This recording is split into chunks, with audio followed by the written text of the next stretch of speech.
Now, from the area's leader in live local news, this is WYLN News, the area's #1 source of live local news and information in Luzerne, Schuylkill, Carbon, and Columbia counties.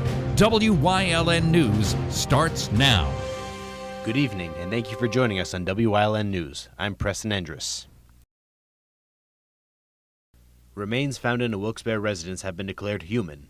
The remains were found in a Carlisle Street home late last month and were removed from the residence on Wednesday, February 28th for further analysis. Mercyhurst University is assisting in the investigation by analyzing the remains. The identity of the remains have not yet been confirmed. However, detectives say they are searching for Deborah Jane Fox, who owned the home in early 2023.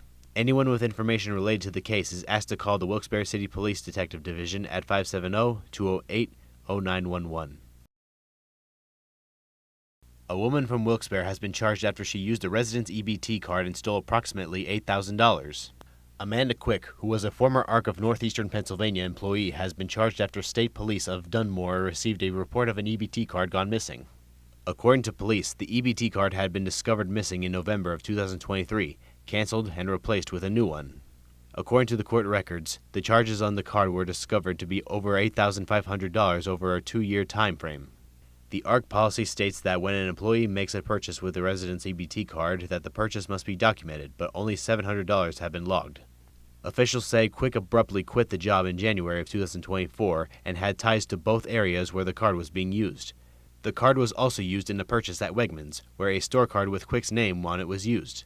Quick has been charged with financial exploitation of an elder, identity theft, access device fraud, and theft in connection with the incident. A body was reportedly found in the Susquehanna River Tuesday afternoon. Emergency crews were dispatched to the scene near the Market Street Bridge around 2:30 p.m. Multiple crews responded to the scene, including a Luzerne County Coroner's Office. The investigation into the incident is still ongoing. Stay tuned on WYLN for updates on this developing story. A man from Jim Thorpe is wanted by Forest City Police.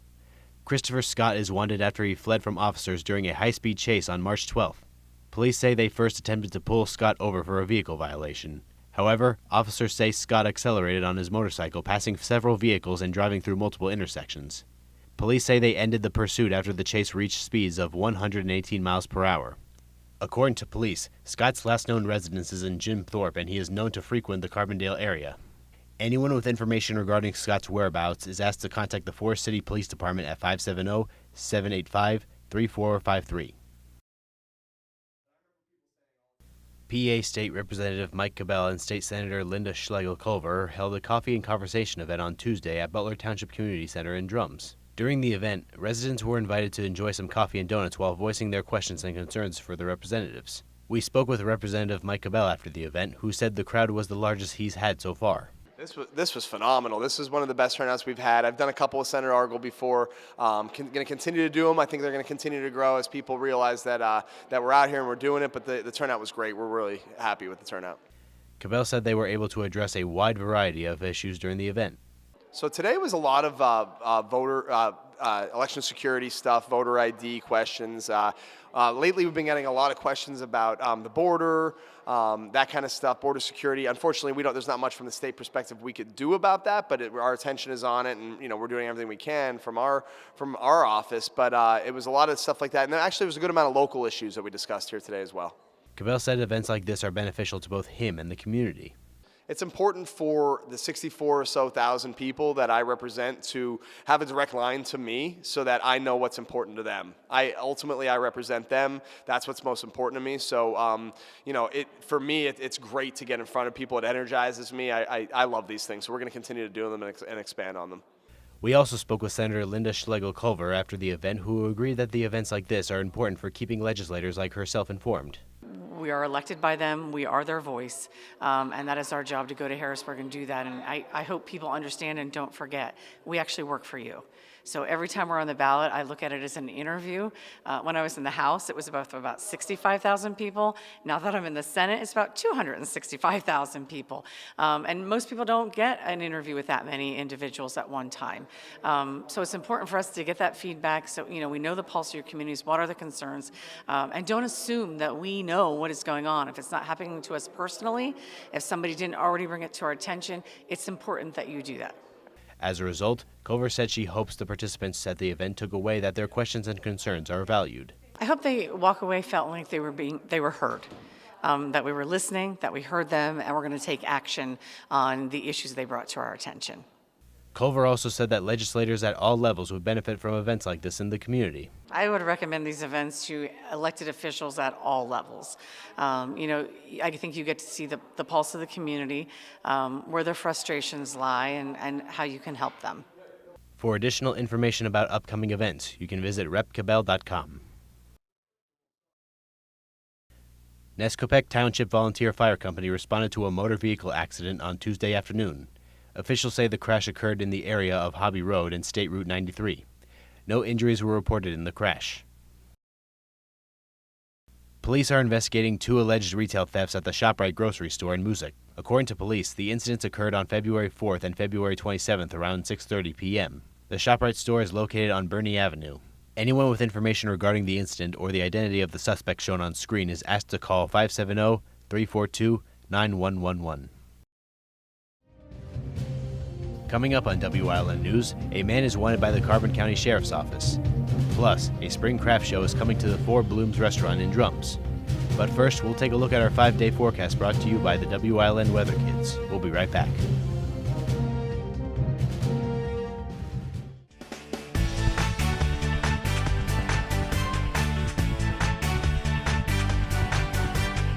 Hi, I'm Lou. Tomorrow going to be sunny.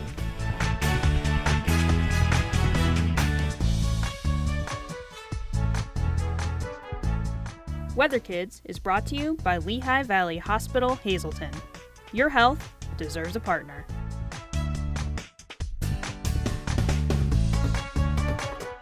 We want your child to be our WYLN Weather Kid.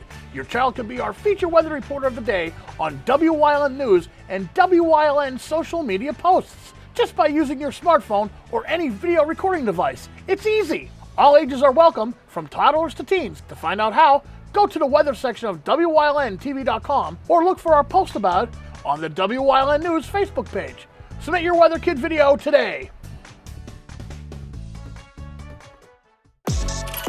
Your guide to everything Pocono Mountains is PTN, the Pocono Television Network.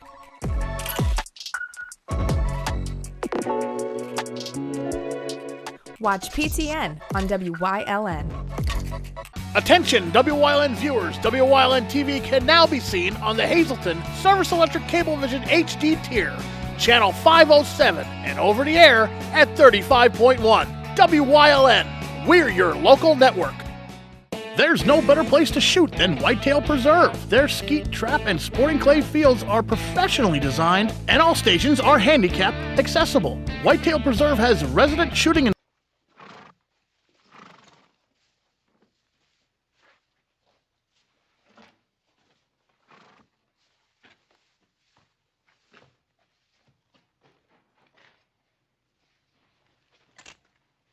One moment, amigo. Don't turn around.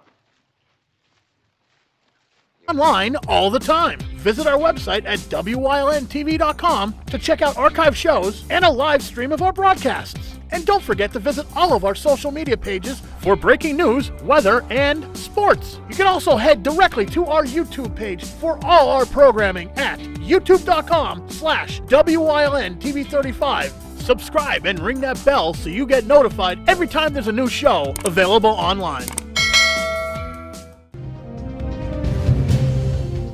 Welcome back to WILN News. A man is wanted by the Carbon County Sheriff's Office. Leon Sutton is wanted on 2 counts of theft, which are classified as a felony too. Sutton is known to have ties to the Albrightsville area, as well as to Delaware. If you have any information on Sutton's whereabouts, you are asked to contact the Carbon County Sheriff's Office at 570-325-2821. A spring craft and vendor show will soon be coming to the Four Blooms restaurant in Drums. The event will benefit community services for site and will take place on Saturday, March 23rd from 10 a.m. to 2 p.m. A lunch and bar menu will also be available for purchase during the event. The Four Blooms restaurant is located at 668 North Hunter Highway in Drums. For additional information about the event, you can contact Lisa Lewis at 570-401-7509. Cadets in Hazleton Class 261 recently completed their courtroom testimony and demeanor training at the Lackawanna County Courthouse. During the training, the cadets were asked to respond to a criminal incident scenario, collect evidence, interview witnesses, make arrests, and prepare the necessary paperwork. The cadets were also called to direct and cross-examination. Through the work of experienced instructors like Deputy Attorney General Angela Speraza, the cadets are able to experience an authentic trial scenario through the training. The Pennsylvania Housing Finance Agency announced on Monday that the Pennsylvania Homeowner Assistance Fund will be reopening on Monday, March 18th. Under the program, homeowners struggling as a result of pandemic-related financial hardships will be eligible for financial assistance. As of March 7th, over 15,000 Pennsylvania households have received over $200 million in funding through the program. The program will remain open until the remaining $92 million in funding is exhausted. Funds will be distributed on a first-come, first-served basis, but applicants facing imminent adverse actions will receive priority. Interested homeowners should visit pahaf.org for additional information and instructions on how to apply. Coming up on Mountaintop's News Choice, Ryan Prosick recaps Tuesday night basketball on Let's Talk Sports. Plus, we learn about colon rectal cancer on Wellness Wednesday. And stay right here on WYLN. We'll be right back. Hey, it's Justin from Grand Central, and our trained sleep professionals are here to help you sleep like never before. With an extensive line of Sealy and Stearns & Foster mattresses, we are sure to find you the right mattress at the right price. Free delivery and removal, interest-free financing for up to 60 months, and same or next day delivery on select models. And don't forget, everyday low prices. Stop in to one of our 2 locations, Route 93 in Nescopec, or downtown Hazleton, and see why Northeast and Central Pennsylvania sleeps better with Grand Central.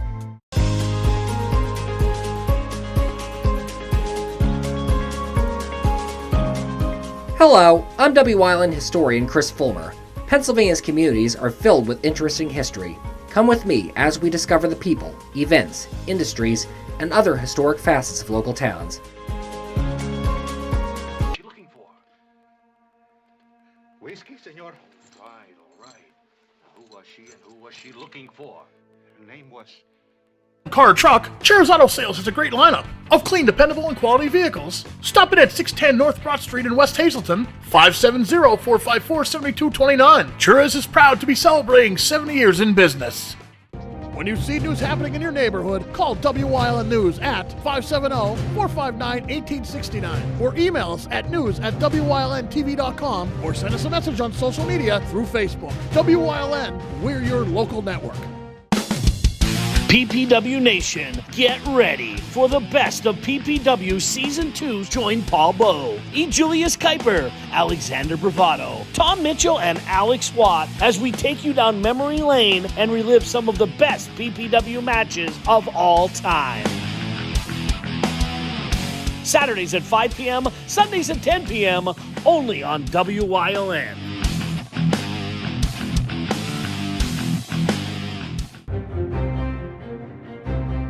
Like and follow WYLN News on Facebook for the WYLN News Midday Update, posted daily between noon and 2 p.m., powered by Lehigh Valley Health Network. When it's serious, there's only one health network with seriously innovative health institutes. Lehigh Valley Health Network, your health deserves a partner. Do you like craft beer? Do you want to learn the right way to sample wine? How about checking out a restaurant with a unique flavor or a crazy food challenge? These are just some of the things we are featuring on Wine, Hops, and Road Stops.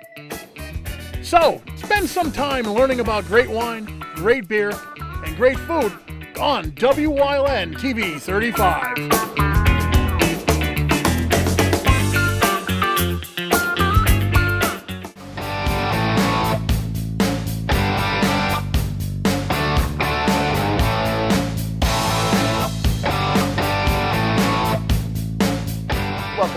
Wednesday edition of Let's Talk Sports. We have two huge basketball games to recap from our area last night as we saw two teams play in the state tournament. We had the Hazelton area girls and the MMI Prep boys.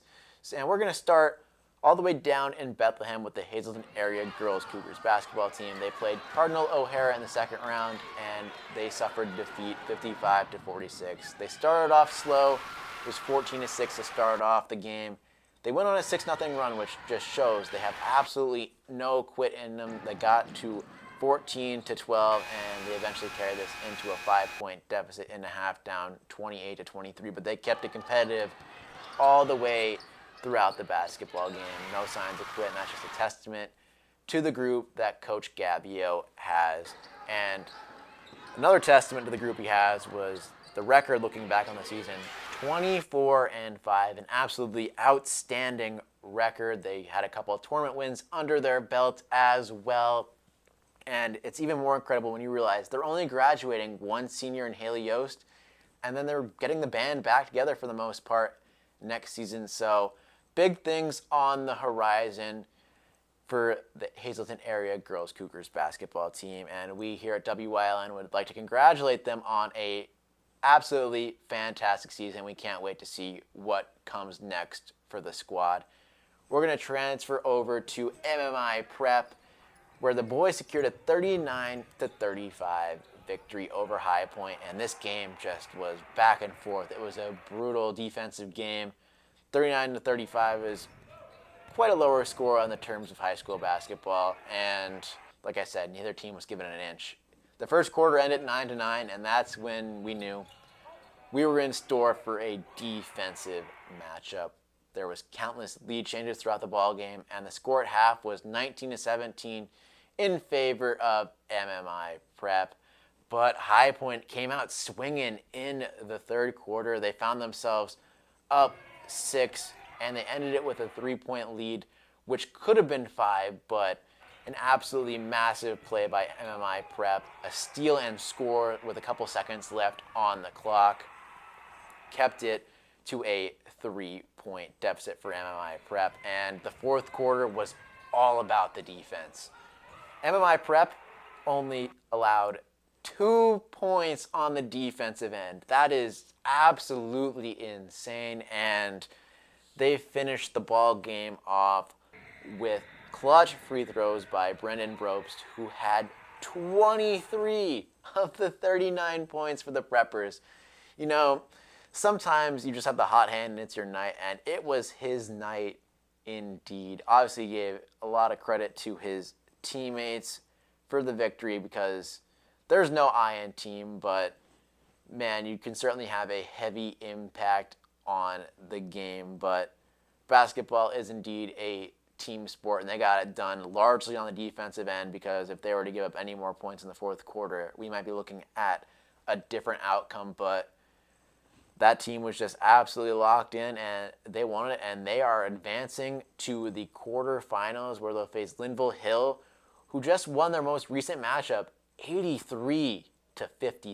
This game will take place Friday, so be prepared for that one. A absolutely massive game heading into the weekend. But that does it for this edition of Let's Talk Sports. We'll see you right back here tomorrow. Have a good one.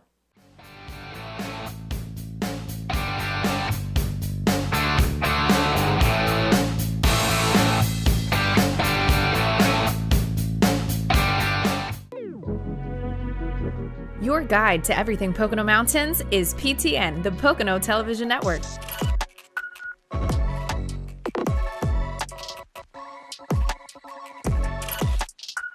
Tune in and see all the unique places to stay and things to do in the Pocono Mountains.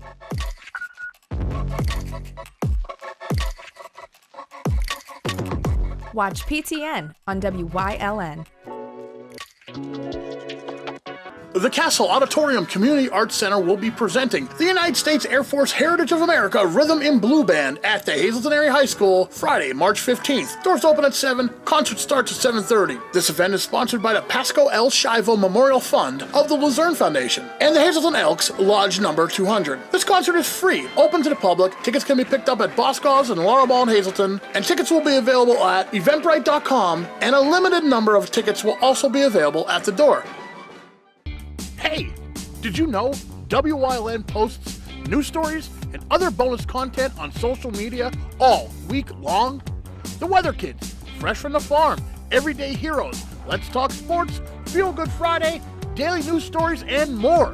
Visit WYLNTV.com, Facebook, and YouTube to check it out. WYLN, the local leader on social media. We're your local network. There's no better place to shoot than Whitetail Preserve. Their skeet, trap, and sporting clay fields are professionally designed, and all stations are handicap accessible. Whitetail Preserve has resident shooting instructors certified by the NRA in shotgun, rifle, pistol, home safety, and personal protection in the home. Whitetail can also cater any size event, whether it be a private party, corporate event, or wedding. Call 570-384-2314 for more information.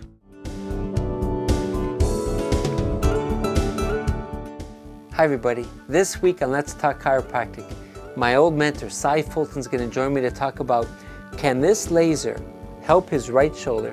He thinks he could make 10 out of 10 foul shots. Let's see if he could.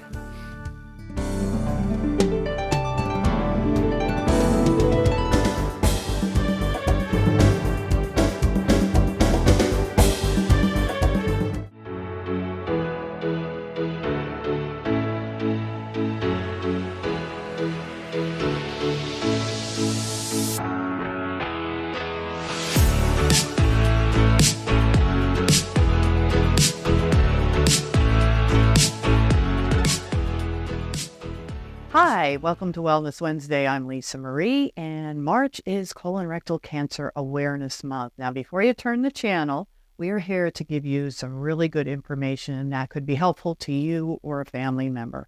So I am here with Dr. Joshua Nachumson, who is a general surgeon and has a fellowship in colorectal surgery. So, doctor, it is that time of year that we do ask you to talk a little bit about colorectal cancer, what people should be doing if there's symptoms and side effects. So let's start with what it is and how it kind of develops and what we can do to maybe prevent it. Well, colon rectal, it's good to be with you here. First of all, Lisa, it seems like it was just yesterday we were doing this from last year. But yes, March is Colorectal Cancer Awareness Month, and we would like to take the opportunity to promote the fact that colorectal cancer remains the second most common cancer in the United States, unfortunately. It still has about 50,000 deaths a year from this cancer. And the tragic thing is, in many cases, it's something that's preventable. And the cancer just means it's an abnormal growth in the particular part of the body. So for colorectal cancer, it's abnormal growth in the colon or the rectum. And those growths typically start out as small lesions, and we call those lesions polyps. And the goal of trying to prevent colon cancer, the main goal is trying to find people who have polyps in the colon, because if we can find polyps, we can typically remove them to prevent someone from getting colon cancer. And so that's why you may have seen or read about different modalities to screen for this disease. The most common modality currently is still a colonoscopy, but there are other less invasive screening methods that are available now. So there's really very little excuse that people have to not get appropriately screened to try to prevent a colon cancer that can still cause significant death in this country. So let's talk about who should be getting it. Now, years ago, they started at 50. They recommended you start getting your colonoscopies or any other type of screening. So then they moved it down to 45. But there are still people that are younger than 45 that may have a history or, in their family and everything like that. So tell us a little bit about who should be going to get this checked. Yeah, so it does get confusing. Now, One of the great successes of implementing a screening regimen nationwide, over the last 20, 30 years, has been a steady decline in the rates of colon cancer, especially in people over 50. Now, what's been concerning lately is that we've seen an uptick in cancer rates in the colon in people younger than 50, and that's what's been leading the charge to lower the initial age that someone gets screened from 50 to now it's 45. So if someone has no risk factors for getting colon cancer, meaning they don't have a strong family history of colon cancer, and they don't have any symptoms to suggest possible cancer, then 45 is now the recommended age at which someone should begin to get screened. Now, if someone does have a strong family history of colon cancer, particularly in a first-degree relative, like a sibling or a parent, sometimes that initial age can be lowered. Now, of course, if someone has symptoms that are concerning, like bleeding, blood in the stool, or changes in their stool frequency or morphology, then that might lead us to do a colonoscopy or some other test prior to the age of 45. But if someone's otherwise asymptomatic and doesn't have a strong family history, 45 is now the recommended age to begin screening. So we're talking about those symptoms. So the first step would go to your general clinician, your doctor first, correct? That's the first step if you see some symptoms or you're symptomatic? Yeah, that's typically how it works. So if you see, blood in the stool, or if you see changes in the stool frequency or the appearance of the stools, or if you have, unexplained weight loss or discomfort in your abdomen, then sometimes that would lead to a visit to the primary care provider. And if they think it's appropriate, then that usually would generate a referral to a specialist who could perform, either a colonoscopy or other types of screening examinations. So you were talking about polyps, and my first screening, I had polyps, so now I had to come back a little bit earlier. But if someone didn't have polyps, they got a colonoscopy, they didn't discover any, you don't have to go back again for almost 10 years or something like that. So it's not like you have to go every year for one. Right, so the recommendation is to repeat a colonoscopy in 10 years if someone has a totally normal colonoscopy and no other risk factors. Nowadays, again, there are some less invasive screening options too that some people take advantage of if they didn't want to repeat the colonoscopy. There's stool-based tests that can be ordered. The Holy Grail eventually will be a blood test that you could do that would have high sensitivity and accuracy, but that's not quite ready at the present time. But hopefully within the next 5-10 years, there might be a blood test available for colon cancer. So we're always evolving in healthcare, of course. Thank you so much for updating us, giving us valuable information. Think about it. It's not that bad. I got to go back every 3 years and I survived. So take care of yourself. Early detection is the key. Thank you for watching Wellness Wednesday. Thank you, guys. My pleasure.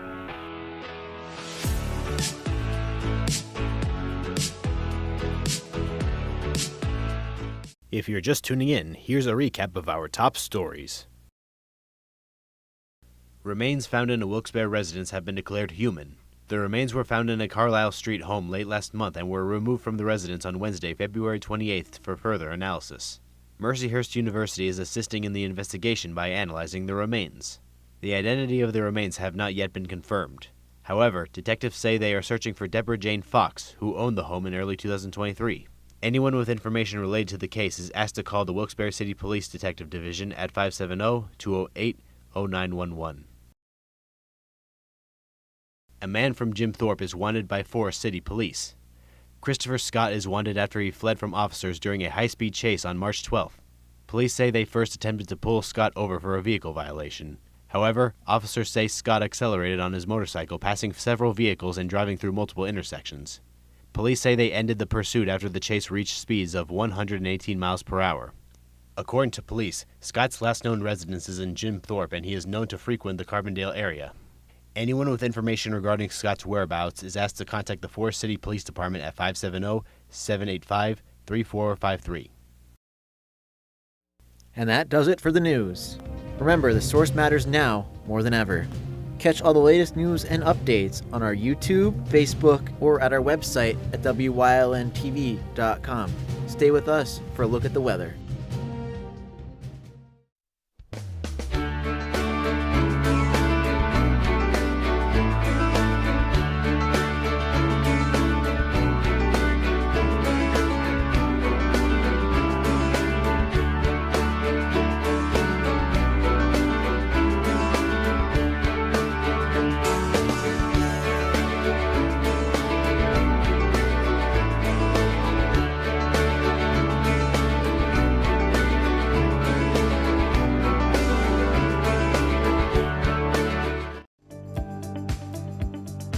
You're watching WYLN TV 35,